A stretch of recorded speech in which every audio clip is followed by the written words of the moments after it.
નમસ્તે મિત્રો, હું છું નવરંગ સેન અને સ્વાગત છે આપનું આઈ એમ ગુજરાતના અમેરિકા સ્પેશિયલ ન્યૂઝ બુલેટિનમાં. ગુરુવાર એપ્રિલ 9ના બુલેટિનમાં જોઈશું છેલ્લા સવા વર્ષમાં ડોમેસ્ટિક ફ્લાઇટમાં ટ્રાવેલ કરનારા કેટલા ઇલીગલ ઇમિગ્રન્ટ્સ વિશે આઈસને બાતમી મળી અને તેમાંથી કેટલા લોકોને અરેસ્ટ કરવામાં આવ્યા તેનો રિપોર્ટ. જાણીશું ન્યુયોર્કમાં જોબ કરતા એક ગુજરાતી આધેડને પોતાની સાથે જ નોકરી કરતી એક યુવતી સાથે કયા પ્રકારની કથિત હરકત કરવાનું ભારે પડી ગયું, તેમજ અમેરિકામાં અકસ્માતને ભેટ્યા બાદ કોમામાં સરી પડેલી એક આશાસ્પદ ઇન્ડિયન સ્ટુડન્ટનું 14 મહિના પછી કઈ સ્થિતિમાં મોત થયું તેના સમાચાર. અને છેલ્લે વાત લેપટોપ બચાવવા જતા લૂંટારાની ગોળીથી વિંધાઈ ગયેલા વેસ્ટ વર્જિનિયામાં રહેતા એક ગુજરાતીની. છેલ્લા 20 વર્ષથી અમેરિકામાં રહેતો 35 વર્ષનો એક યુવક ડોમેસ્ટિક ફ્લાઇટ પકડવા માટે શિકાગો એરપોર્ટ પર પહોંચે છે.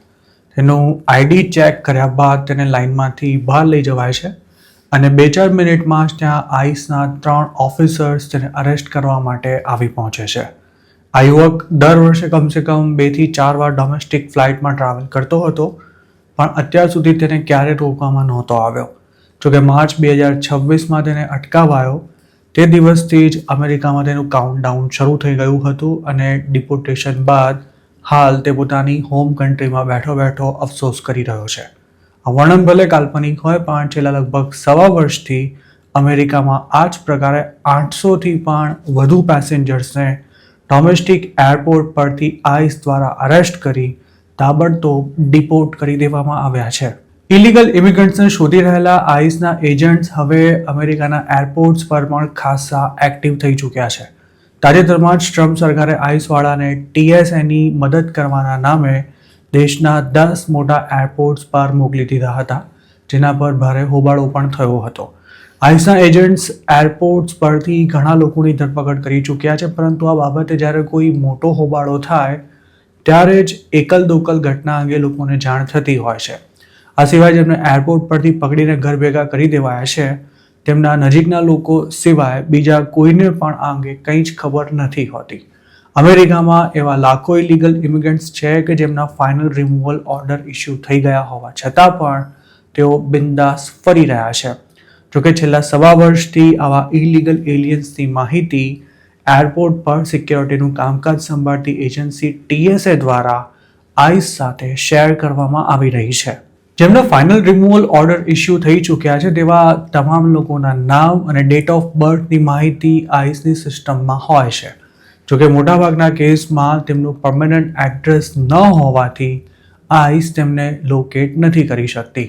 તો બીજી તરફ જે પણ પેસેન્જર ફ્લાઇટમાં મુસાફરી કરવાનો હોય તેનું નામ અને બર્થ ડેટ TSA પાસે પહેલેથી જ આવી જતા હોય છે. જો આવા પેસેન્જરનો ડેટા જેમના રિમૂવલ ઓર્ડર ઇસ્યુ થઈ ગયા છે તેમની સાથે મેચ થાય તો આઈસવાળાને તુરંત જ આ અંગે જાણ કરી દેવામાં આવે છે. રોયટર્સના એક રિપોર્ટ અનુસાર ટ્રમ્પના પ્રેસિડેન્ટ બન્યા બાદ TSA ડોમેસ્ટિક ફ્લાઇટમાં મુસાફરી કરનારા 31,000 પેસેન્જર્સનો ડેટા આઈસ સાથે શેર કર્યો હતો અને તેના પર કાર્યવાહી કરતા છેલ્લા સવા વર્ષમાં આઈસ લગભગ 800થી પણ વધુ લોકોની ધરપકડ કરી ચૂકી છે. આઈસના ઇન્ટરનલ ડેટાને કોટ કરી રોયટર્સે જણાવ્યું હતું કે આ આંકડા ફેબ્રુઆરી 2026 સુધીના જ છે. મતલબ કે માર્ચ અને એપ્રિલમાં પણ આવા ઘણા લોકોની ધરપકડ થઈ જશે.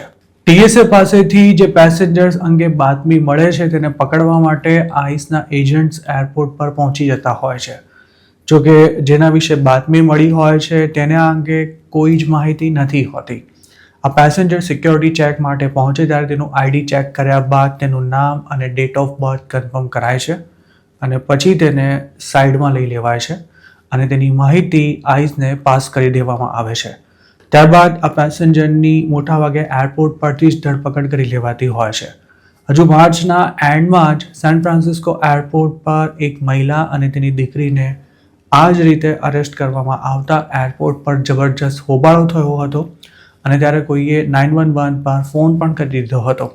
આ મા દીકરીને અરેસ્ટ કર્યાના લગભગ 2 દિવસમાં ડિપોર્ટ પણ કરી દેવામાં આવ્યા હતા. આઈસ અને DHS department of homeland security હેઠળ આવે છે. અત્યાર સુધી નેશનલ સિક્યોરિટી થ્રેટના મામલામાં જ આ બંને એજન્સીઝ એકબીજા સાથે ડેટા શેર કરતી હતી, પણ જાન્યુઆરી 2025થી તેમણે ઇમિગ્રેશન એન્ફોર્સમેન્ટ માટે પણ માહિતીનું આદાન પ્રદાન શરૂ કરી દીધું છે.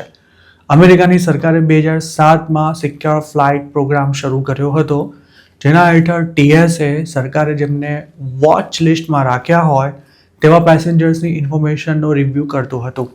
આમ તો આ પ્રોગ્રામનો મુખ્ય હેતુ ટેરર એક્ટિવિટીઝ પર નજર રાખવાનો હતો, પણ હવે તેના મારફતે ઇલીગલ ઇમિગ્રન્ટ્સને પણ પકડવામાં આવી રહ્યા છે. 2025માં બોસ્ટન એરપોર્ટ પરથી એક કોલેજિયન યુવતીને અરેસ્ટ કર્યા બાદ હોન્ડુરાસ ડિપોર્ટ કરી દેવામાં આવતા જોરદાર હોબાળો થયો હતો. આ પહેલો એવો કેસ હતો કે જેના બહાર આવ્યા બાદ આઈસવાળા એરપોર્ટ પરથી પણ અનડોક્યુમેન્ટેડ લોકોને પકડી રહ્યા છે તે કન્ફર્મ થયું હતું. 2025માં જ બનેલી અન્ય એક ઘટનામાં વેકેશન માટે 2 બાળકો સાથે ફ્લોરિડાથી ન્યુયોર્ક જઈ રહેલા એક આયરિશ કપલને અરેસ્ટ કરાયું હતું. તેમની ગ્રીન કાર્ડની એપ્લિકેશન પેન્ડિંગ હતી અને આ કપલ 20 વર્ષથી પણ વધુ સમયથી અમેરિકામાં રહેતું હતું. જોકે તેમને અરેસ્ટ કરાયા બાદ ગણતરીના સમયમાં જ ડિપોર્ટ કરી દેવામાં આવ્યા હતા, જ્યારે તેમના બંને બાળકોની કસ્ટડી તેમના એડલ્ટ સિબ્લિંગ્સને સોંપી દેવાઈ હતી. યુએસમાં પ્રેક્ટિસ કરતા ઇમિગ્રેશન એટર્નીઝ પણ આઈસની આ ટેક્ટિકથી વાકેફ છે અને ઘણા લોયર્સના ક્લાયન્ટ્સ પણ એરપોર્ટ પરથી અરેસ્ટ થયા બાદ ડિપોર્ટ થઈ ચૂક્યા છે.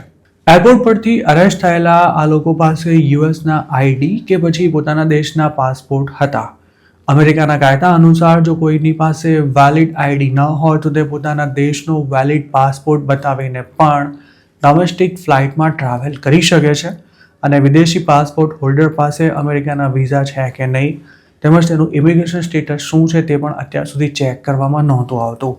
આ જ કારણે જેમનો ફાઇનલ રિમૂવલ ઓર્ડર પેન્ડિંગ હોય તેવા લોકો પણ કોઈ ટેન્શન લીધા વિના જ ડોમેસ્ટિક ફ્લાઇટ્સમાં ફરી શકતા હતા, પણ ટ્રમ્પે આ બધું લગભગ બંધ કરાવી દીધું છે. જો તમે અમેરિકામાં ઇલીગલી રહેતા હો, અસાઇલમનો કેસ ન કર્યો હોય કે પછી ફાઇનલ રિમૂવલ ઓર્ડર ઇસ્યુ થઈ ચૂક્યો હોય તો હવે ડોમેસ્ટિક ફ્લાઇટમાં મુસાફરી કરતા પહેલા વિચાર કરી લેજો. ન્યુયોર્કમાં કુકી શોપમાં કામ કરતા અરવિંદ પટેલ નામના એક 62 વર્ષીય ગુજરાતી આધેડ પર પોતાની સાથે કામ કરતી યુવતીને અયોગ્ય રીતે સ્પર્શ કરવાનો આરોપ લાગ્યો છે. ફેરપોર્ટમાં બનેલી આ ઘટનામાં આરોપી પર બદઇરાદા સાથે કોઈને જબરજસ્તી સ્પર્શ કરવાનો આરોપ લગાવાયો છે તેવું ઓન્ટારિયો કાઉન્ટી શેરિફ ઓફિસ દ્વારા જણાવાયું છે. અરવિંદ પટેલ કોમર્સ ડ્રાઈવ પર વિક્ટર ક્રોસિંગ પ્લાઝામાં આવેલા કંબલ કુકી શોપમાં જોબ કરતા હોવાનું જાણવા મળ્યું છે. તેમના પર આરોપ મૂકનારી યુવતી પણ આ જ સ્થળ પર જોબ કરતી હતી. અરવિંદ પટેલને ગત મંગળવારે બપોરે અરેસ્ટ કર્યા બાદ ઓન્ટારિયો કાઉન્ટી જેલમાં મોકલી દેવાયા હતા, જ્યાંથી તેમને કોર્ટમાં હાજર રહેવાની ટિકિટ આપીને રિલીઝ કરી દેવાયા હતા. અરવિંદ પટેલ આ જગ્યાએ કેટલા સમયથી જોબ કરે છે તેમજ જે યુવતી સાથે તેમણે આ કહેવાતી હરકત કરી છે તેની ઉંમર કેટલી છે અને તે ક્યારથી આરોપીને ઓળખતી હતી તેવી કોઈ વિગતો નથી મળી શકી. જોકે પોલીસના જણાવ્યા અનુસાર અરવિંદ પટેલે કામકાજના સ્થળે જ આ પ્રકારની હરકત કરી હતી. તેમના પર કયા ચાર્જીસ લગાવાયા છે તે અંગે પણ હાલ કોઈ ચોખવટ નથી કરાઈ. આ મામલે જો ગુનો સાબિત થાય તો જેલની સજા ફટકારવાની સાથે અરવિંદ પટેલનું નામ સેક્સ ઓફેન્ડર તરીકે પણ રજીસ્ટર કરી લેવાશે. અમેરિકામાં મજાક મસ્તીના નામે કોઈ પણ વ્યક્તિ પર અને ખાસ તો સાથે કામ કરતા લોકો પર ગમે તેવી કમેન્ટ નથી કરી શકાતી કે ન તો તેમને ટચ પણ કરી શકાય છે. આવા કેસમાં જો કોઈ પોલીસ ફરિયાદ કરી દે તો સામેવાળો લેવા દેવા વગરનો ફસાઈ જતો હોય છે. અરવિંદ પટેલે પોતાની સામે ફરિયાદ કરનારી યુવતી સાથે ખરેખર શું કર્યું હતું તેની વિગતો માત્ર કોર્ટ સમક્ષ જ રજૂ કરવામાં આવશે. આવા મામલામાં ફરિયાદીનું નામ પણ જાહેર કરવામાં ન આવતું હોવાથી અરવિંદ પટેલ પર આરોપો મૂકનાર કોણ છે તે પણ ક્યારેય નહીં જાણી શકાય. જોકે આવી મેટરમાં પોલીસ દ્વારા અરેસ્ટ કરાયેલા અરવિંદ પટેલ કોઈ પહેલા ગુજરાતી નથી. આ અગાઉ પણ ઘણા ગુજરાતીઓને પોતાના પર લાગેલા સાચા ખોટા આરોપને કારણે જેલની હવા ખાવી પડી છે. અરવિંદ પટેલના કેસમાં તેમનો કોઈ વાંક ગુનો હતો કે કેમ તે કોર્ટ નક્કી કરશે, પણ યુએસમાં રહેતા ગુજરાતીઓનું માનીએ તો આવા કેટલાક મામલામાં કહેવાતી છેડતી કે પછી અબ્યુઝ કરનારો આવો કોઈ ઈરાદો ન હોવા છતાં પણ તેને પોતાનો ગુનો કબૂલ કરવાની ફરજ પણ પાડવામાં આવી શકે છે. 1990ના અરસામાં ઇલીગલી અમેરિકા ગયા બાદ ત્યાં વર્ષો સુધી મહેનત કરી પોતાનો સ્ટોર કરનારા એક ગુજરાતીને આવી જ એક મેટરમાં જેલમાં ગયા બાદ સેલ્ફ ડિપોર્ટેશન લેવાનો વારો આવ્યો હતો. આ ગુજરાતીએ પોતાના સ્ટોરમાં આવેલી એક નાનકડી છોકરીને ચોકલેટ આપી હતી, પણ બાળકીના પેરેન્ટ્સે તેની સામે સખ્ત વાંધો લેતા ચોકલેટ આપનારા પર એવો આરોપ લગાવી દીધો હતો કે તેમણે બદઇરાદા સાથે છોકરીને લલચાવવા માટે ચોકલેટ આપી છે. ત્યારબાદ પોલીસ આ ગુજરાતીને અરેસ્ટ કરીને લઈ ગઈ હતી અને તેમના પર આજથી 20 વર્ષ પહેલા $1 લાખ બોન્ડ મૂકવામાં આવ્યો હતો. ત્યારે લગભગ 3 મહિના જેલમાં કાઢ્યા બાદ આ ગુજરાતી રિમૂવલ પેપર પર સાઇન કરી ઇન્ડિયા આવી ગયા હતા અને આજે તેમની આખી ફેમિલી US સિટીઝન હોવા છતાં પણ તેમનો અમેરિકા જવાનો મેળ નથી પડી રહ્યો. હાલ બોસ્ટનમાં પોતાના બિઝનેસીસ ધરાવતા અન્ય એક ગુજરાતીનું માનીએ તો બાળકોને ચોકલેટ આપવામાં કે પછી તેમની સાથે મસ્તી કરવા જતા કેટલાય દેશીઓને વગર મફતની જેલની હવા ખાવી પડી છે, જેથી અમેરિકામાં કોઈની પણ સાથે વાત કરતા પહેલા કે પછી કોઈને ટચ કરતા પહેલા સાવધાની રાખવી ખૂબ જ જરૂરી છે. અમેરિકામાં ભણતી એક આશાસ્પદ ઇન્ડિયન યુવતીનું ખૂબ જ દર્દનાક હાલતમાં મોત થયું છે. આઘાતજનક વાત એ છે કે આ યુવતીના ઇન્ડિયામાં રહેતા પિતા તેના અંતિમ દર્શન પણ નથી કરી શક્યા. છેક ફેબ્રુઆરી 2025માં કેલિફોર્નિયામાં એક અકસ્માતમાં ગંભીર રીતે ઘવાયેલી નીલમ શિંદે ત્યારથી જ કોમામાં સરી પડી હતી. તેને બચાવવા માટે ડોક્ટર્સે દિવસ રાત મહેનત કરી હતી, પણ મગજમાં થયેલી ઈજા ઘણી જ ગંભીર હોવાથી નીલમ ક્યારેય કોમામાંથી બહાર નહોતી આવી શકી અને આખરે માર્ચ 28ના રોજ તેણે અમેરિકામાં હોસ્પિટલના બિછાને જ અંતિમ શ્વાસ લીધા હતા. કેલિફોર્નિયાના વાર્મન મેમોરિયલ પાર્કમાં ગત મંગળવારના રોજ નીલમના અંતિમ સંસ્કાર કરવામાં આવ્યા હતા. 35 વર્ષની નીલમ કેલિફોર્નિયા સ્ટેટ યુનિવર્સિટીમાંથી એન્જિનિયરિંગમાં માસ્ટર્સનો અભ્યાસ કરી રહી હતી. પુણેમાં કમ્પ્યુટર સાયન્સમાં ગ્રેજ્યુએટ થયા બાદ નીલમે નાસામાં 1 વર્ષની ઇન્ટર્નશિપ કરી હતી અને ત્યારબાદ તેણે અમેરિકામાં માસ્ટર્સ ઓફ સાયન્સના 4 વર્ષના કોર્સમાં એડમિશન લીધું હતું.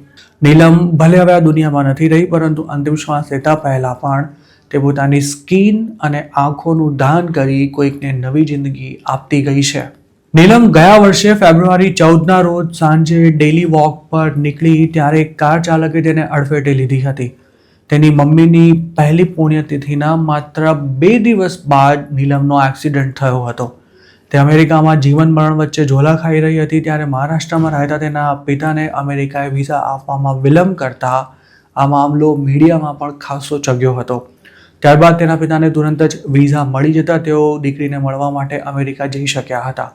નીલમ શિંદેની સેક્રામેન્ટોના UC ડેવિસ મેડિકલ સેન્ટરમાં ટ્રીટમેન્ટ ચાલી રહી હતી.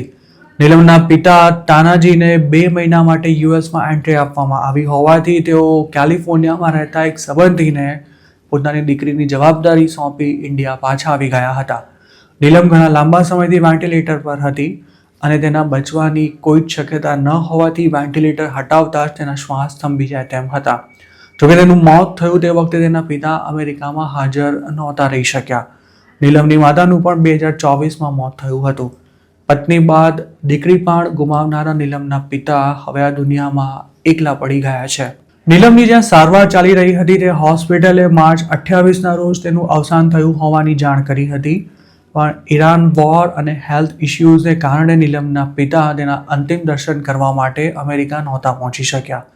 નીલમના મામાએ અમારા સાથે એકવાર ટાઈમ્સ ઓફ ઇન્ડિયા સાથે વાત કરતા જણાવ્યું હતું કે હોસ્પિટલે નીલમના અંગોના દાન કરવા વિશે વાત કરી હતી અને તેના પિતાએ ત્યારે 1 સેકન્ડનો પણ વિચાર કર્યા વિના તુરંત જ તેના માટે હા પાડી દીધી હતી.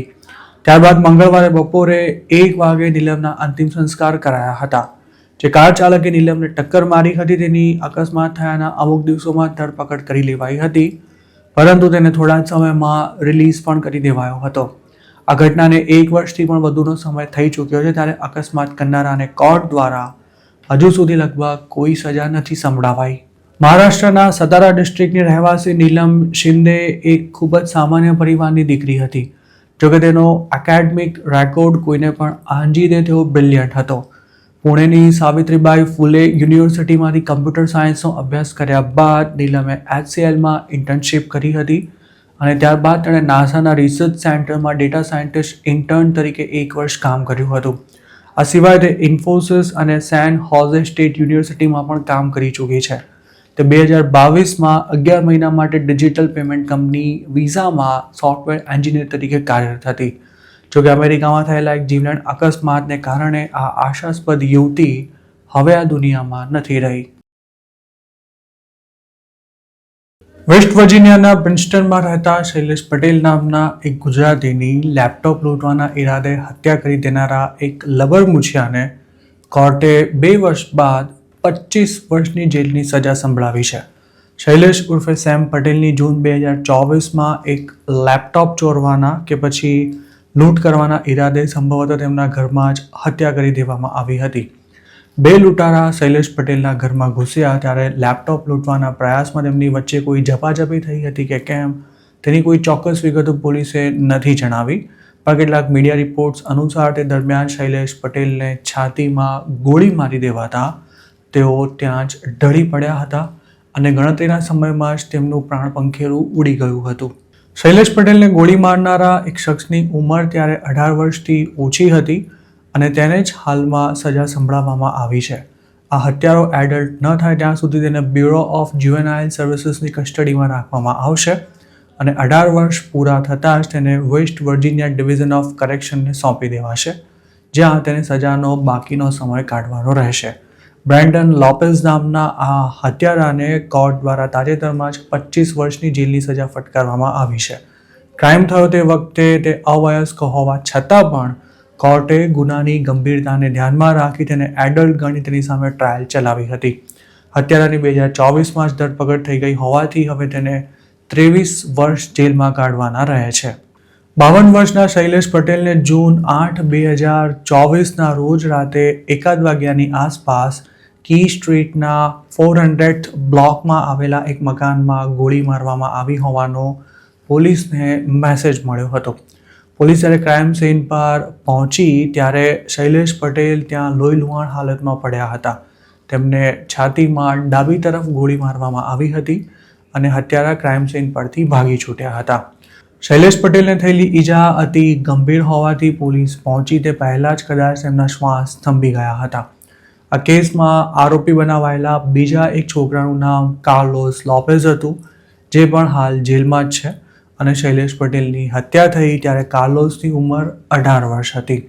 મૃતક શૈલેષ પટેલની તેમના ઘરમાં જ હત્યા કરવામાં આવી હતી. આસપાસના લોકો તેમને સેમ પટેલના નામે ઓળખતા હતા. તેમના ઘરમાં ફાયરિંગ થયું ત્યારે એક પાડોશીને તેવું લાગ્યું હતું કે કદાચ કોઈએ ફટાકડો ફોડ્યો હશે. સેમ પટેલના પરિવારજનોએ તે વખતે હત્યારાની માહિતી આપનારાને $10,000નું ઇનામ આપવાની પણ જાહેરાત કરી હતી. તેમના હત્યારા બ્રાન્ડોઝ લોપેઝ પર અગાઉ ફર્સ્ટ ડિગ્રી મર્ડર, રોબરી અને કોન્સ્પિરસીના આરોપ લગાવાયા હતા. જોકે તેણે ગુનાનો સ્વીકાર કરી લીધો હોવાથી ડીલ અનુસાર તેના પરનો ચાર્જ ઘટાડીને સેકન્ડ ડિગ્રી મર્ડર કરી દેવાયો હોવાથી તેને 25 વર્ષની જેલની સજા ફટકારાઈ હતી. જો આરોપીને ફર્સ્ટ ડિગ્રી મર્ડરના ચાર્જમાં ગુનેગાર ઠેરવવામાં આવ્યો હોત તો તેને કદાચ આખી જિંદગી જેલમાં જ કાઢવી પડી હોત. આમ તો અમેરિકામાં રોબરીના પ્રયાસમાં કોઈને ગોળી મારી દેવામાં આવી હોય તે નવી વાત નથી, પણ છેલ્લા 2-3 વર્ષમાં એવા અનેક કેસ બન્યા છે કે જેમાં આવા ગુનાને અંજામ આપનારા ગુનેગારોની ઉંમર 18 વર્ષથી ઓછી હતી. શક્ય છે કે શૈલેષ પટેલે પોતાનું લેપટોપ બચાવવા માટે લૂંટારાને ચેલેન્જ કર્યા હશે અને તે જ વખતે તેમને ગોળી મારી દેવામાં આવી હશે. 2024-25માં ગુજરાતીઓને શૂટ કરી દેવાની લગભગ અડધો ડઝન જેટલી ઘટના અમેરિકામાં બની હતી, જેમાં 1-2 કેસ તો એવા પણ હતા કે જેમાં લૂંટારા સામે સરેન્ડર થઈ ગયેલા અને તેના કહ્યા પ્રમાણે પૈસા આપી દેનારા લોકોને પણ શૂટ કરી દેવામાં આવ્યા હતા. તો મિત્રો, આ હતા અમેરિકાના આજના મુખ્ય સમાચાર. આપને જો અમારી રજૂઆત પસંદ આવી હોય તો આ વિડીયોને લાઇક અને શેર કરવાનું તેમજ આઈ એમ ગુજરાતની યુટ્યુબ ચેનલને સબસ્ક્રાઇબ કરવાનું ભૂલશો નહીં, કારણ કે આ ચેનલ પર આપને મળશે અમેરિકામાં રહેતા ગુજરાતીઓ માટેના તમામ મહત્ત્વના સમાચાર અને તે પણ આપની પોતાની ભાષામાં. આપ જો મારી સાથે કોઈ ટિપ શેર કરવા માંગતા હો તો હાલ સ્ક્રીન પર દેખાઈ રહેલા વોટ્સએપ નંબર પર પણ અમારો સંપર્ક કરી શકો છો. આપની ઓળખ ગુપ્ત રાખવામાં આવશે.